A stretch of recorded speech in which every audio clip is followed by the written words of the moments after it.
Now that your list of possible breeds has been narrowed down and you have a good idea of which one you might want, it's time to look at the final stage.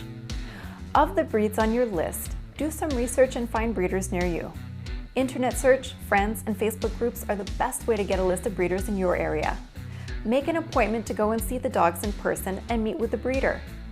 You should be most interested in meeting the adult dogs, not the puppies, because a puppy is small for only a short period of time. You'll be looking at and living with an adult dog a lot longer. Interact with the dogs and ask lots of questions. A reputable breeder should ask you almost as many questions as you'll be asking them. Reputable breeders might want to know where you plan to go for training or what training methods you'll be using. If you have a yard and if it's fenced. If you live in an apartment or a house. Where will your dog be sleeping in your home? What do you plan on feeding your dog? Do you have children, and if so, what are their ages? And do you have a veterinarian? A reputable breeder will make you sign a non-breeding contract as well, and always be available to answer any questions at any stage of your dog's life. A reputable breeder becomes a member of your family, along with your new dog, and will take the dog back or help you rehome it if for some reason you can't keep the dog in the future. Backyard breeders are only in it for the money and often lie about being available for support, but the truth is that the moment you take your new dog home, they stop caring. Backyard breeders don't want you to visit them if they don't have puppies available, and if they do have puppies, they usually don't want you to spend much time with the adults. They just want you to fall in love with the puppies. And who wouldn't? Puppies are so darn cute. Backyard breeders won't take back or help you rehome your dog if your situation changes, nor will they be available whenever you have questions. What can you look for to ensure you're looking at a reputable breeder? A reputable breeder is proud to show you their adult dogs. Their dogs are registered with a kennel club and have all been health tested. Each breed has its genetic health problems, and if the parents have been tested for those genetic problems and have been cleared, then getting a dog from them will greatly reduce your chances of losing your dog to that health problem. A reputable breeder doesn't make any money from the sale of the puppies, because the expense is so great for all the travel for shows to get the dogs titled, and the vet care and genetic health testing. A reputable breeder has all the paperwork proving the status of their dogs and can show you on request. What about adopting a dog from a shelter? You can get some purebred dogs in a shelter, but you'll mostly find mixed breeds, and there's nothing wrong with getting a mixed breed. Mixed breeds are a little more difficult to gauge in terms of character and energy level because a mixed breed can take traits from any of the breeds it's mixed with, so you're not really sure what you'll get.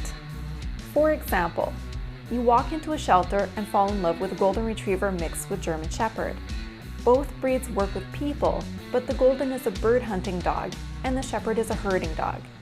This mix might be very gentle with other animals and be very good with young children, like the Golden, or be protective and nip at the heels of other animals and young children to herd them to what he feels is safety, like the Shepherd.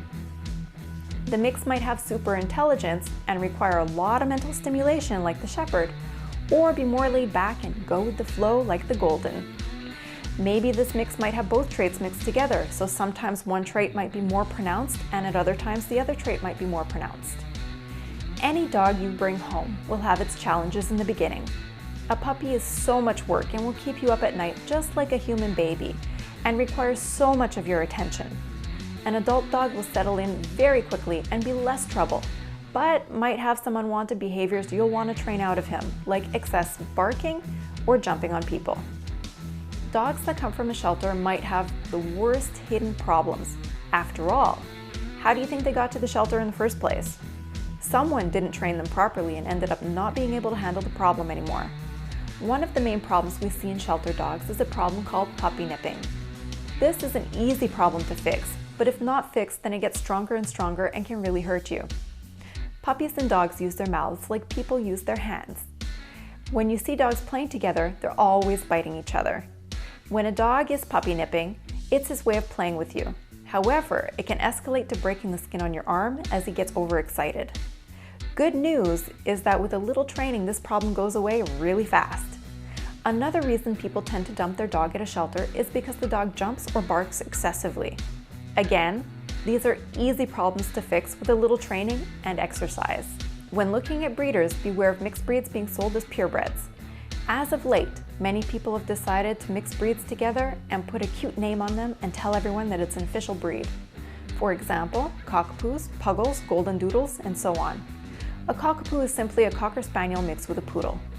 A puggle is a pug mixed with a beagle, and a golden doodle is a golden retriever mixed with poodle. Because these dogs are mixed breeds, they don't have a general character or genetic traits. It can be a mix of both or one or the other. There's nothing wrong with getting one of these dogs, but please don't go to a so-called breeder of these dogs and pay $1,500 to $3,000 for them when you can get the same dogs in a shelter for a fraction of the price. And you'll be saving a life and not backing the backyard breeders.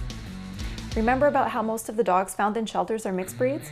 Where do you think they come from? Basically, if you can't find the breed listed in one of the 7 breed groups, then don't be willing to pay thousands for it. Again, there's nothing wrong with getting a mixed breed, and a mixed breed just might be the best dog you've ever owned. So if you want to get that cockapoo or puggle, then go for it. But you can find them in the shelters at a fraction of the price, and you'll be saving a life.